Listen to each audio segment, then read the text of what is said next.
Assalamualaikum warahmatullahi wabarakatuh. Berjumpa lagi di channel Kelasku Online, belajar menyenangkan kapan saja dan di mana saja. Baik teman-teman, kita sudah sampai di pertemuan yang ke-7. Di pertemuan yang ke-7 ini kita akan membahas tentang atau berdiskusi tentang bagaimana cara mengembangkan lembar kerja siswa. Tentu yang ada di dalam modul. Di pertemuan yang ke-6 kita sudah membahas tentang bagaimana cara mengembangkan materi pelajaran yang ada dalam modul. Nah, sekarang kelanjutan untuk melengkapi template agar teman-teman selesai mengerjakan. Kita di tahap 2 yang terakhir. Yang terakhir nanti kita akan bahas di pertemuan yang ke-8 tentang membuat evaluasi. Sekarang kita bahas dulu bagaimana cara mengembangkan lembar kerja siswa. Kita masih ada di pelatihan tulis modul bareng. Tentu masih pada tingkat dasar, yang nanti akan kita lanjutkan pada tingkat lanjut, yaitu kita akan mengintegrasikan modul dengan YouTube. Jadi ending dari pelatihan ini, ketika ada 2 pelatihan, nanti modul yang sudah dibuat itu akan kita integrasikan dengan YouTube. Jika teman-teman ingin mengikuti tingkat lanjut, maka harus lulus atau selesai atau tuntas di nulis modul bareng yang tingkat dasar. Baik teman-teman, kita akan bahas apa itu LKS, karena banyak teman-teman yang masih miskonsepsi tentang lembar kerja siswa ini. Banyak teman-teman atau sebagian dari teman-teman masih menganggap bahwa lembar kerja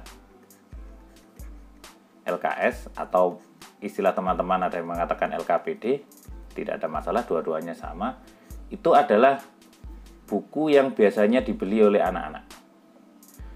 Kalau dulu saya mengajar di awal itu, biasanya teman-teman menyebutnya itu adalah buku LKS yang dibeli siswa. Nah, itu adalah kesalahan persepsi teman-teman terhadap LKS. Sehingga saya ingin mengubah image itu agar pemahaman kita sama ketika kita nanti mempelajari tentang lembar kerja siswa atau lembar kerja peserta didik. Apa LKS itu? Dari segi pengertian teman-teman, lembar kerja siswa yang nanti akan kita bahas di dalam modul, jadi nanti akan kita lebih sederhanakan di dalam LKS ini, karena kita akan memuat di dalam modul. Lembar kerja siswa adalah lembar kerja yang berisi informasi, perintah atau instruksi dari pendidik atau guru kepada siswa untuk mengerjakan sesuatu dalam bentuk kerja, dalam bentuk praktek, atau dalam bentuk penerapan hasil belajar untuk mencapai tujuan. Jadi LKS itu tidak hanya untuk praktik saja, tetapi juga bisa untuk hal-hal yang bersifat teoritis. Jadi dari definisi yang pertama ini teman-teman bisa memahami, tetapi nanti LKS yang kita buat nanti akan kita sederhanakan. Yang biasanya ada uraian materi nanti akan kita hilangkan agar lebih sederhana. Yang kedua, pengertian yang kedua teman-teman, LKS adalah suatu bahan ajar atau cetak berupa, nah ini teman-teman, berupa petunjuk langkah-langkah untuk menyelesaikan tugas. Jadi itu adalah lembar kerja yang berisi petunjuk langkah untuk menyelesaikan tugas tertentu.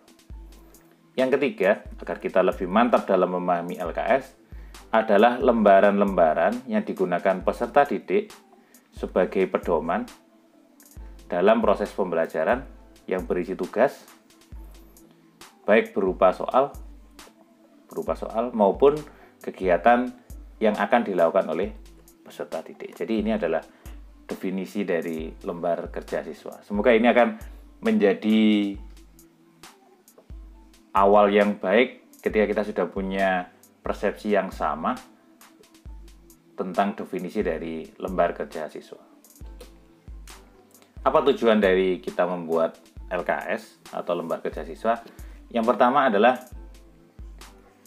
untuk memudahkan peserta didik atau siswa berinteraksi dengan materi yang kita berikan. Jadi kalau kita menggunakan model ceramah misalnya, maka kita menghilangkan atau mengurangi interaksi antara siswa dengan materi. Sehingga apa? Sehingga siswa hanya menerima dari guru saja ketika guru menggunakan ceramah. Nah, LKS ini untuk menjembatani atau sebagai katalis, sebagai perantara antara materi dengan siswa. Sehingga ketika materi dengan siswa ini ingin berinteraksi, maka menggunakan lembar kerja siswa. Yang kedua adalah menyajikan tugas-tugas untuk meningkatkan penguasaan peserta didik terhadap materi yang diberikan. Jadi LKS itu berisi rangkaian kegiatan yang nanti akan diselesaikan oleh siswa, sehingga tujuan akhirnya adalah siswa atau peserta didik itu mampu memahami materi yang ada di dalam LKS. Dengan perantara LKS ini, siswa dapat memahami materi tertentu. Nah, itu gunanya dari LKS. Yang ketiga, teman-teman, melatih kemandirian belajar siswa. Jadi dengan kita memberikan LKS, teman-teman, kepada siswa, dia akan bisa memahami suatu materi dengan secara mandiri, sebagaimana kalau kita menggunakan modul. Sehingga guru di sini tidak bertindak sebagai orang yang salah satu-satunya sumber belajar, tetapi sebagai fasilitator. Inilah yang sebenarnya diinginkan pada saat pembelajaran. Jadi memberikan siswa kesempatan sebanyak-banyaknya untuk belajar. Yang terakhir, memudahkan pendidik untuk memberikan tugas kepada siswa. Jadi kalau misalnya kita hanya memberikan, baik anak-anak silakan dikerjakan soal nomor 1 sampai 10 misalnya. Nah, kalau tanpa kita beri lembar kerja, teman-teman, maka siswa akan kebingungan ketika ingin menyelesaikan soal ini. Makanya jembatannya adalah LKS. Apa fungsi dari LKS, teman-teman? Yaitu meminimalkan peran pendidik atau lebih mengaktifkan peserta didik. Jadi di sini sebagai fasilitator artinya apa? Artinya guru selalu mendampingi siswa dalam belajar dengan meminimalkan peran pendidik untuk memberikan materi tertentu. Artinya dengan kata lain, peserta didik diberi waktu atau diberi kesempatan sebanyak-banyaknya untuk berinteraksi dengan materi. Nah, peran guru itu dijembatani oleh LKS. Yang kedua, untuk mempermudah peserta didik memahami sebuah materi yang diberikan. Artinya apa? Artinya LKS ini akan berisi tentang langkah-langkah kerja yang dibuat oleh guru untuk memahami materi tertentu. Sehingga ketika siswa atau peserta didik itu menggunakan LKS itu, petunjuk yang ada di LKS atau prosedur di dalam LKS itu, dia akan tertuju pada materi tertentu. Yang ketiga, lembar kerja yang ringkas dan kaya tugas untuk berlatih. Jadi nanti akan saya jelaskan apa jenis dari atau bentuk dari LKS, sehingga selama ini teman-teman memahami bahwa LKS itu hanya untuk praktikum saja. Jadi kalau teman-teman fisika, ada kimia, ada biologi misalnya, ini sudah familiar dengan adanya LKS. Tetapi teman-teman yang IPS misalnya, ada PKN, ada sejarah, kesulitan menyebutkan LKS. Kenapa? Karena pemahamannya adalah LKS itu hanya perintah yang bersifat prosedural. Jadi siapkan alat dan bahan. Nah, pemahaman LKS seperti inilah yang nanti akan menjadi keliru, sehingga teman-teman IPS dan PKN ini menjadi minder. Berarti saya tidak perlu menggunakan LKS. Kenapa? Karena LKS khusus hanya untuk fisika, kimia, biologi, atau teman-teman yang produktif di SMK misalnya. Nah, ini nanti akan menjadi pemahaman yang berbeda dengan teman-teman. Yang keempat adalah memudahkan pelaksanaan pengajaran kepada peserta didik. Jadi fungsi dari LKS adalah untuk memudahkan pelaksanaan pengajaran atau pembelajaran. Nah, ini yang ingin saya tunjukkan kepada teman-teman. Nanti akan saya beri contoh. Bentuk LKS itu ada dua, teman-teman. Yaitu ada LKS yang hands-on. Teman-teman yang sering berada di lab untuk praktek atau di bengkel, bagi teman-teman SMK tentu memiliki ini. Jadi suatu kegiatan yang melibatkan praktik atau eksperimen dengan menggunakan peralatan atau bahan yang berlaku. Contoh misalnya di fisika, kebetulan saya guru fisika, jadi contohnya fisika, ingin praktik tentang gerak lurus berubah beraturan misalnya. Di sini ada siapkan alat dan bahannya diperlukan apa saja, nanti diskusinya seperti apa, jadi pertanyaan-pertanyaan diskusinya seperti apa. Nah, ini yang dinamakan dengan LKS hands-on. Artinya, siswa diberi kesempatan untuk melakukan sesuatu menggunakan alat inderanya. Jadi menggunakan alat dan bahan itu. Tidak mungkin ketika di fisika itu GLBB hanya ditulis teori saja tanpa ada praktek, tidak mungkin. Kenapa?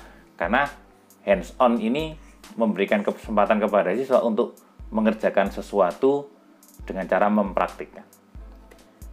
Di samping itu teman-teman SMK juga akan banyak. Misalnya di bengkel mesin misalnya, berhubungan dengan mesin, tentu ada petunjuk kerja. Dan biasanya nanti kalau memang perlu untuk petunjuk keselamatan kerja, teman-teman, ini harus dicantumkan dulu. Jadi sebelum anak-anak menggunakan alat dan bahan itu, guru atau pendidik harus memberikan petunjuk tentang keselamatan kerja untuk mengurangi atau meminimalisir kecelakaan kerja. Yang kedua, nah ini teman-teman, yang bisa digunakan teman-teman selain guru produktif SMK dan fisika atau teman-teman IPA, LKS-nya menggunakan LKS Minds-on. Apa artinya? Lembar kerja yang terfokus pada inti dari konsep yang memperkenalkan kepada siswa untuk membangun proses berpikirnya. Kalau di sini praktek, di sini lebih ke ranah kognitifnya. Jadi di sini tidak ada aktivitas praktik. Untuk mendorong mereka bertanya dan mencari jawaban untuk meningkatkan kemampuannya sehingga anak-anak akan mendapatkan pemahaman terhadap suatu materi. Jadi di sini tidak ada prakteknya, teman-teman. Tidak ada prakteknya, tetapi di sini lebih menekankan pada bagaimana LKS itu berperan pada struktur kognitifnya. Artinya, kalau seperti naik tangga itu tidak mungkin langsung kita berikan menganalisis misalnya. Tentu dari bagaimana anak-anak memahami, nanti naik lagi ke C2, naik lagi ke C3, sampai nanti ke C6. Nah, itu bagaimana LKS Minds-on ini berperan, teman-teman.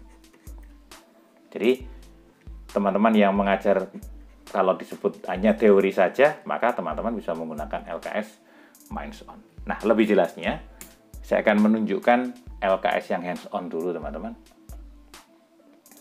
LKS yang hands-on ini sudah saya sertakan di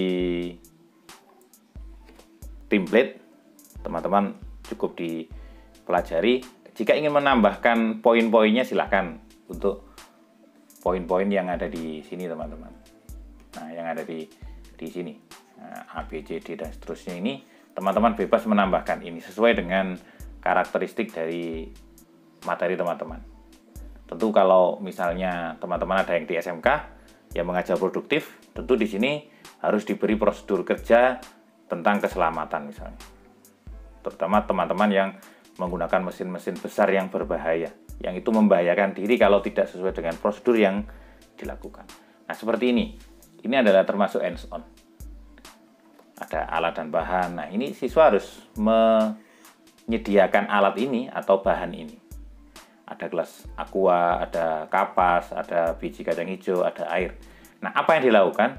Nah, yang dilakukan ini harus maksudnya dengan tangan, itu ada dengan praktek. Harus melakukan sesuatu. Tidak hanya kognitif saja yang bekerja, tetapi di sini bagaimana seluruh panca indera dilibatkan. Seluruh alat di dalam tubuh itu dilibatkan, tangan, kaki, termasuk panca indera yang lainnya.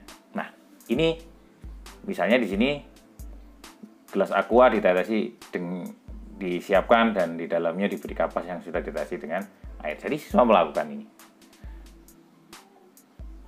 Selanjutnya ada lembar pengamatan. Ada diskusi. Nah, diskusi ini untuk mengarahkan setelah dia melakukan sesuatu tadi itu, nah, kognitifnya di sinilah yang kita bentuk ketika anak-anak sudah mendapatkan data. Petunjuk-petunjuk ini akan mengantarkan kepada sebuah konsep yang nanti akan ada kesimpulan. Nah, kesimpulan inilah yang nanti ujung dari proses praktek yang dilakukan tadi, yang dilakukan oleh siswa. Nah, ketika kesimpulan dia mendapatkan, maka dia sudah mendapatkan sebuah konsep tertentu dari dia melakukan sesuatu tadi itu. Nah, ini adalah contoh LKS hands-on, teman-teman. Nah, bagaimana dengan yang minds-on? Seperti ini, teman-teman. Jadi, mitigasi bencana ini, anak-anak tidak perlu melakukan praktek di lapangan, tidak. Tetapi ini yang saya tekankan di sini adalah bagaimana mengasah kognitifnya. Jadi mengasah kognitifnya untuk lebih memahami bagaimana cara memitigasi bencana itu. Di sini tetap nanti akan ada di slide PowerPoint saya. Di sini tujuannya apa? Tetap ada tujuannya. Langkah kerjanya, jadi langkah kerja yang dimaksud di sini teman-teman adalah bagaimana proses pengerjaan dari LKS itu. Karena dia tidak melakukan sesuatu, maka di sini saya bagi menjadi 8 kelompok di sini. Nah, di sini nanti petunjuknya adalah berkumpul dengan kelompoknya, terus ini mengambil tema yang sudah ditentukan. Di yang ketiga ini membuat presentasi, teman-teman.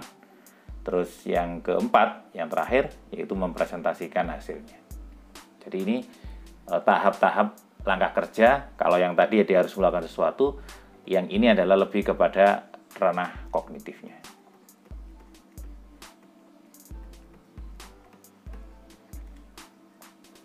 Tetap ada diskusi dan pembahasan, teman-teman. Tetap kita mengarahkan pada satu materi tertentu, sehingga nanti tetap ada kesimpulan. Nah, ketika mempelajari mitigasi bencana seperti ini, teman-teman, maka ini kita sebut dengan LKS yang minds-on. Nah, bagaimana sistematikanya? Kita bisa lihat, teman-teman, sistematika dari hands-on. Ada judulnya, ada tujuannya, ada alat bahan yang digunakan. Kalau teman-teman perlu menambahkan di sini tentang keselamatan, teman-teman, bisa ditambahkan juga. Ada prosedur kerja, hati-hati dengan prosedur kerja agar tidak terjadi kecelakaan kerja. Maka di sini bisa diberi catatan jika menggunakan alat tertentu, misalnya yang berbahaya, misalnya berhubungan dengan api, itu harus bagaimana? Berhubungan dengan zat-zat kimia yang berbahaya, bisa mengenai tangan, bisa terhirup atau sebagainya. Ini perlu diberi catatan keselamatan. Jadi kalau mengambil zat kimia A misalnya, bahayanya apa saja, cara mengambilnya bagaimana, itu perlu. Ada tabel data, teman-teman, seperti tabel yang tadi saya tunjukkan, atau tabel data pengamatan di sini. Terus ada bahan dan diskusi. Jadi setelah siswa itu mengambil data dan dalam bentuk tabel tadi, maka perlu dibimbing data itu untuk apa. Nah, data itu untuk apa? Diskusinya seperti apa. Nah, dalam bentuk pertanyaan ini. Jadi pertanyaan-pertanyaan yang mengarah kepada sebuah konsep yang ingin kita capai. Itu fungsinya dari LKS. Bagaimana dengan LKS Minds-on, teman-teman? Di LKS Minds-on ini ada kekeliruan. Jadi judul tetap ada, tujuan tetap ada. Nah, alat dan bahan ini tidak usah saya coret. Terus prosedur kerja tetap ada seperti yang saya tunjukkan tadi, tabel data tidak usah.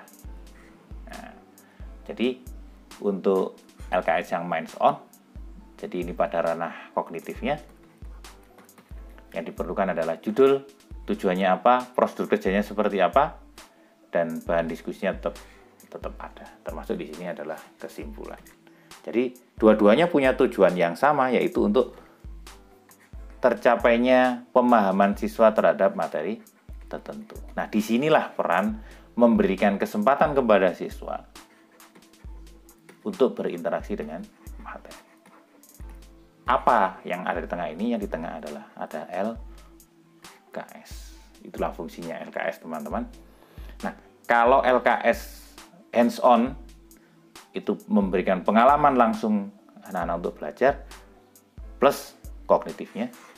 Kalau minds-on ini kita hanya mengandalkan kepada kognitifnya. Tapi dua-duanya sama tujuannya, yaitu bagaimana menanamkan pemahaman kepada siswa, bagaimana cara mendapatkan pemahaman itu. Nah, disinilah fungsi dari LKS. Itu yang bisa saya sampaikan, teman-teman, untuk pembahasan tentang LKS. Jangan lupa mengisi daftar hadir daringnya. Ingat, teman-teman, ini harus diketik sama persis dengan ini, tidak boleh berubah, tidak boleh huruf kecil dibesarkan, huruf besar dikecilkan. Kalau di sini ada thread-nya harus ada juga, di sini ada garis miringnya juga ada. Jadi semuanya sama persis. Jangan lupa di like, teman-teman, silakan diisi komentarnya, bisa berupa pertanyaan atau kesan dan sebagainya. Yang penting teman-teman komen. Jangan lupa di subscribe agar nanti akan ada materi yang terakhir, teman-teman, yaitu tentang pengembangan evaluasi.